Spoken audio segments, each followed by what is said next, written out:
the candidate of Black America, although I am Black and proud. I am not the candidate of the women's movement of this country, although I am a woman, and I'm equally proud of that. Hi class, welcome to the very first episode of Unbought and Unbossed, a podcast about identity, resilience, and reclaiming power. I'm your host, Cindy Lakecia, and today I want to share a story with the help of some of my friends, both mine and someone else's. It's about Shirley Chisholm, the first African-American woman to run for president. Even though we touched on her in class, her legacy as Shirley Chisholm is something important to me. This podcast is also about me, my middle name Chisholm, and how her story has inspired me to reflect on my own identity. Let's start with Shirley Chisholm's journey, how she turned labels, challenges, and stereotypes into tools of empowerment. Shirley Chisholm first broke barriers in 1968 when she became the first Black woman elected to Congress. 4 years later, she ran for president under the campaign slogan, Unbossed and Unbought. I said that backwards, bear with me. But society didn't make it easy for her. She faced racism and sexism at every turn, and her nickname Fighting Shirley reflected how media often framed her. While Fighting Shirley acknowledged her boldness, it also tied into stereotypes about Black women being aggressive or overly assertive. Instead of rejecting the label, Chisholm transformed it into the symbol of her determination. During her campaign, she reimagined the painful history of the Chisholm Trail, a route tied to colonization and displacement, and used it as a metaphor for reclaiming control over our destiny. Here's a clip from her declaring her presidential bid that captures this perfectly. The first time, those of you who agree with me that the institutions of this country belong to all of the people who inhabit it, those of you who have been neglected, left out, ignored, forgotten, or shunned aside for whatever reason, give me your help at this hour. Join me in an effort to reshape our society and regain control of our destiny as we go down the Chisholm Trail for 1970. Chisholm's story is more than politics. It's about how she refused to conform to societal expectations and redefine what leadership could look like. This brings me to my own story. My middle name is Chisholm, and for a long time I hated it. In Igbo culture, the name Chisholm, without the H and L, means God is with me. But my dad chose the spelling Chisholm. Who knows why? It's a name that connects me to American history, but not in the way I wanted it to. In school, I learned about the Chisholm Trail, a symbol of colonization and the Trail of Tears. I was often made fun of for the fact that this was my middle name, and how could I bear a name that could mean so much, but has so much hurt attached. I felt like part of my Nigerian identity was taken away from me before I even had the chance to choose. At times, I felt trapped between two worlds, Nigerian and American, and Chisholm seemed to symbolize the struggle. But learning that about Shirley Chisholm changed my perspective. She showed me that even the most painful histories can be reclaimed, just as she reclaimed her nickname, and redefined what it meant to be a Black woman in politics. Shirley Chisholm's slogan, Unbought and Unbossed, resonates deeply with me.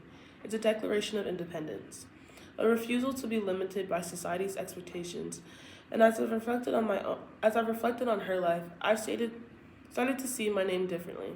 Chisholm no longer feels like a burden. It feels like an opportunity to rewrite the narrative. Like Chisholm, I'm learning to navigate and reconcile the pieces of my identity, to embrace being both Nigerian and American, to find strengths in the intersections. She didn't run for president because she thought she would win. She did to break barriers and pave the way for others. In her words, if they don't give you a seat at the table, bring a folding chair. That's what I want to do in my own life. Find my voice and create my own space. To explore these themes further, I spoke with some women in my life who've also had to navigate societal expectations and reclaim their identities. Here are their stories. Hi guys, welcome back to Unbossed and Unbought, Striving Chisholm, the next generation. Today we have one of my good friends, Julia Amanfor, joining us today. So who are you? What makes you tick? Your name, your identity, how you identify yourself, like your age, your grade, So my major. name's Julia. I'm 19. I am a marketing major, Terry girl. And I feel like, honestly, I feel like there are a lot of things that make me me. Like, I feel like I'm very quiet. Like, I've always been a quiet child. I grew up a quiet child. I grew up afraid of people, actually. Like, I used to cry when I came into contact with someone who wasn't my mom.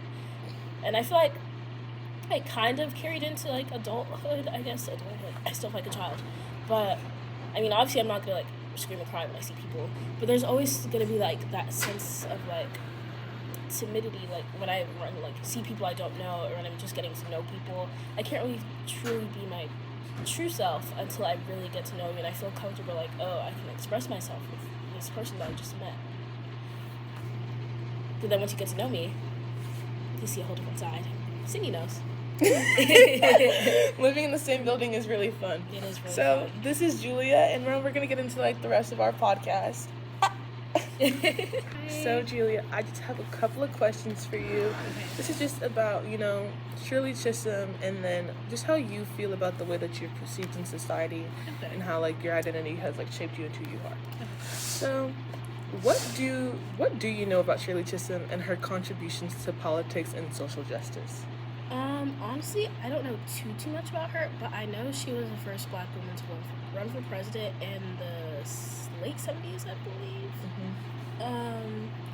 Yeah, I know that changed the game for politics because it opened the doors for a lot of other, like, Black women, people of color, so I know that, oh, hey, like, I see her doing this, I can also do this. Mm-hmm. And honestly, I'm glad that you brought that up, that you didn't know who Shirley Chisholm was either, because before starting women's studies class, I didn't know who she was either, and it's just like, I've heard the name, but I was like, first Black woman to run for president, like, I didn't even know that was allowed. I was shocked.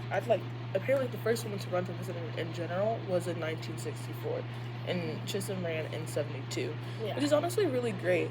And so she just did a lot for like bettering like minorities and like focusing on health and education. Yeah. And so how do you perceive her leadership style and advocacy based on what you do know? How do I perceive her leadership? Or just like the way like she shaped, like how do you feel that, since you don't know too much about her, how do you feel like she shaped like the way politics runs now? Sorry. Okay, I feel like she really put her foot in the door to like let people know like we're minorities and we also have a voice. Like we can't just stick to like, oh, like the white man and then have them just have the sole say about what goes on in the country. She let people know that like there's this other side of the country with other people like from different backgrounds, and they should also have a say on like how like laws that are put in place, how the country is governed, and stuff like that. Especially stuff that affects them too. So Yeah. I'm glad that you said that, because I feel like at this point in history, like we had just gotten like the civil rights movement, like civil rights act had just passed, like the voting rights act had also passed, but at the same time there was like really no like agency for women in politics, or just like minorities, as like you and I both are. Yeah. It's like she put her foot in the ground on it, and it says a lot, especially to like this current election that just passed. That like the fight was not, the outcome was not expected, but we can't also say that there's not like advocacy or like things that will change because of the way that Chisholm and Harris ran their elections. Yeah. Fair fights and everything. So moving on, have you heard the nickname Fighting Chisholm before? And if so, what does it mean to you?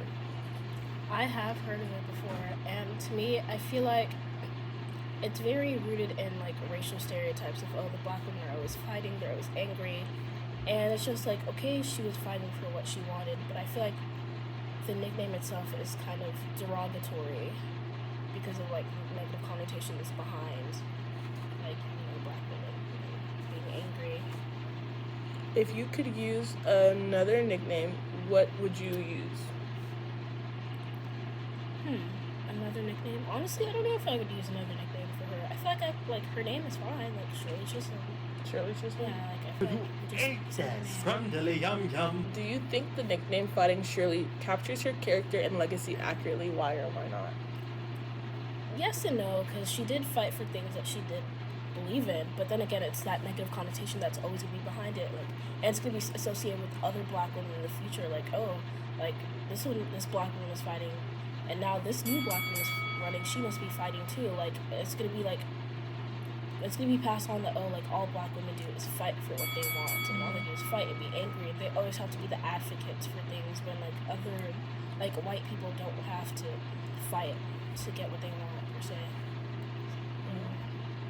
I love the fact that you said that. Like, honestly, like, it does feel like you have to fight. Yeah. Like, it feels like we're born to fight, and nobody it's like wants the to. scandal quote, where it's like, you have to work twice as hard as them to get half of what they have. Yes, it's just like you look at this, like, this previous election as well. Kamala, because she's okay with us calling her Kamala because it's part of her identity. Yeah. It's like, she ran a campaign for 3 months. Like, let's just, like, because it was, like, July when she was announced as, like, the nominee. So she's running, and, like, she's, like, also fighting. Trump probably did, like, less than what she probably did during her entire campaign. And then somehow she still did not end up winning. And even with Shirley Chisholm, she did not make, I believe that she ended up bowing out of the race eventually. So it's just like, all this fighting, all this energy, where is it going to? And then why are we still labeled as the fighters? And then Shirley Chisholm did also continue to have a legacy within the U.S. Congress and was offered the position of U.S. ambassador to Jamaica later on in her life, but she turned it down due to her health. You already answered how, like, the nickname perpetuated gender and racial stereotypes. So what do you think about society's, like, tendency to label outspoken women, particularly women of color, with combative terms? This is just really about you, this, like, next section. Okay. So I feel like it all roots back to the women are, like, emotional thing. You don't let the woman run the country because she's emotional. Like, you see how women get on their periods, blah, blah, blah. But like, I mean, men have been running most countries on Earth since the beginning of time, and there have been so many conflicts, so many wars, so many whatever.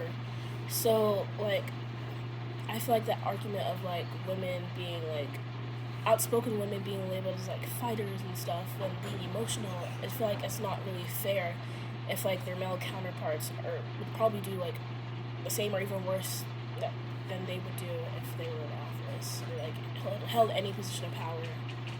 It's just, yeah, it's not really fair. Yeah.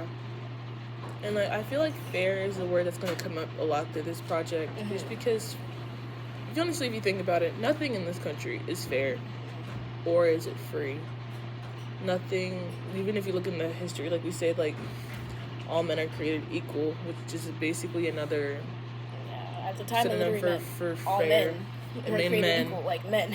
And then at the same time, like, who run the world, girls? Who run the world, girls? Who run the... That's literally what they meant when they were writing that.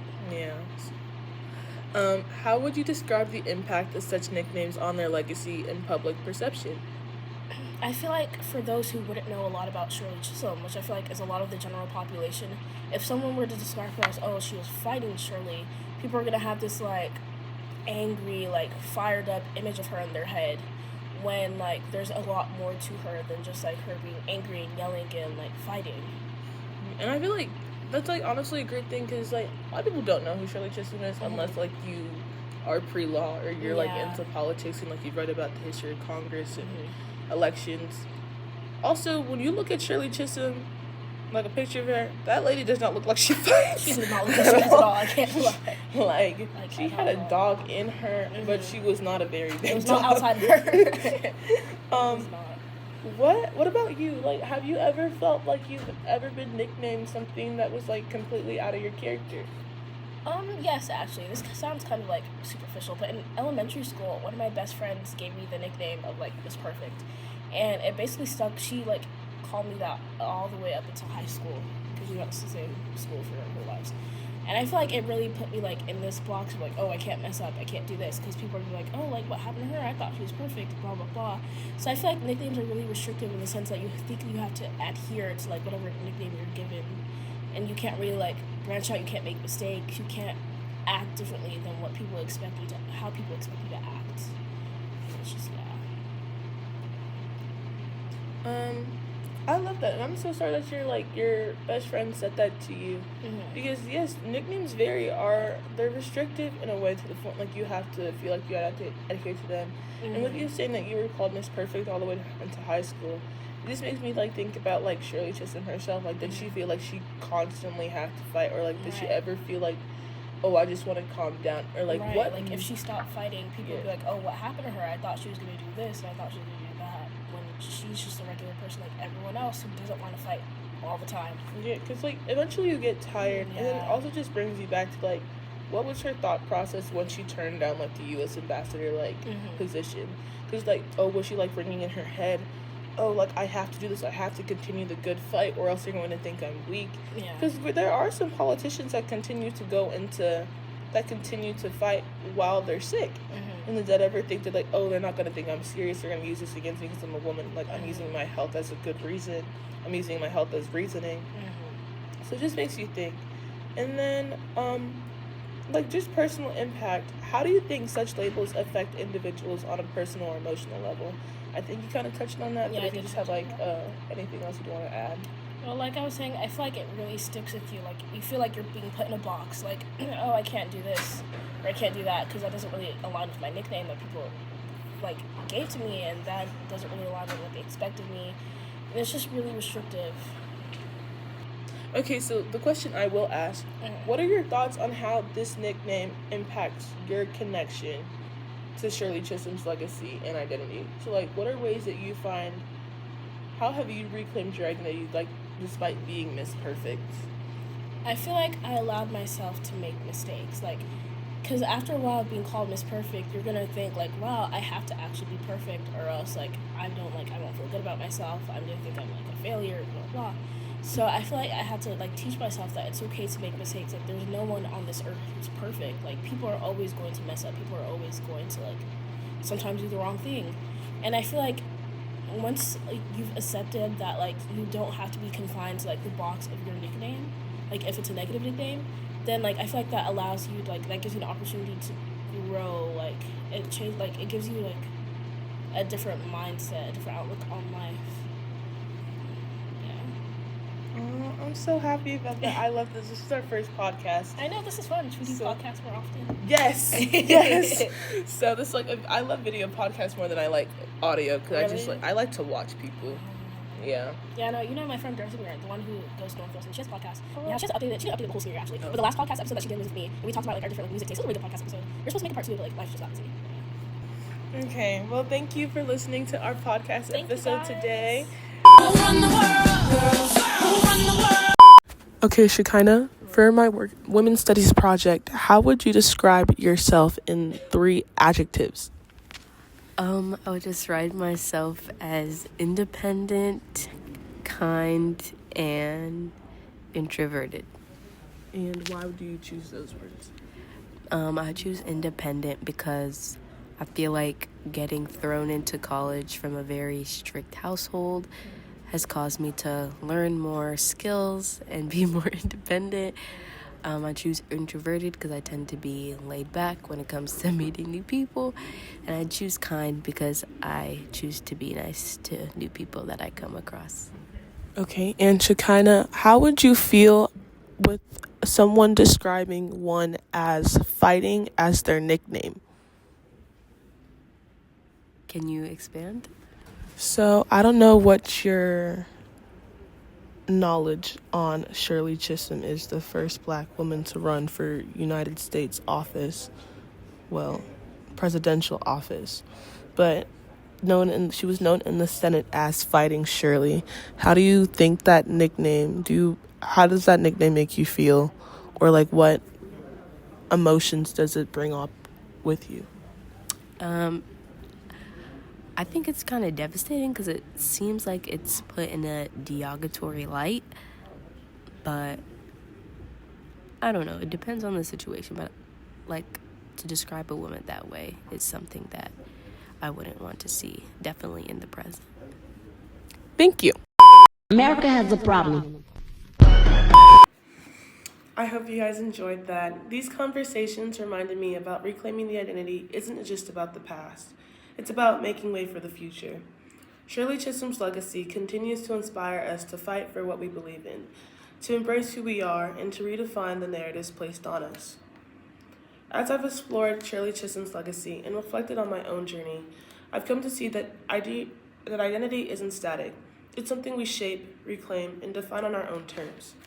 Chisholm's courage inspires me to embrace my name, my history, and my voice. I hope her story inspires you too. Let's all strive to be unbought and unbossed, challenging the labels placed on us, and shaping a world where everyone can reclaim their destiny. Thank you for listening to Unbought and Unbossed. If you enjoyed this episode, please share it with someone who may need to hear Shirley Chisholm's story or mine. Until next time, take care, and remember, you have the power to shape your own story.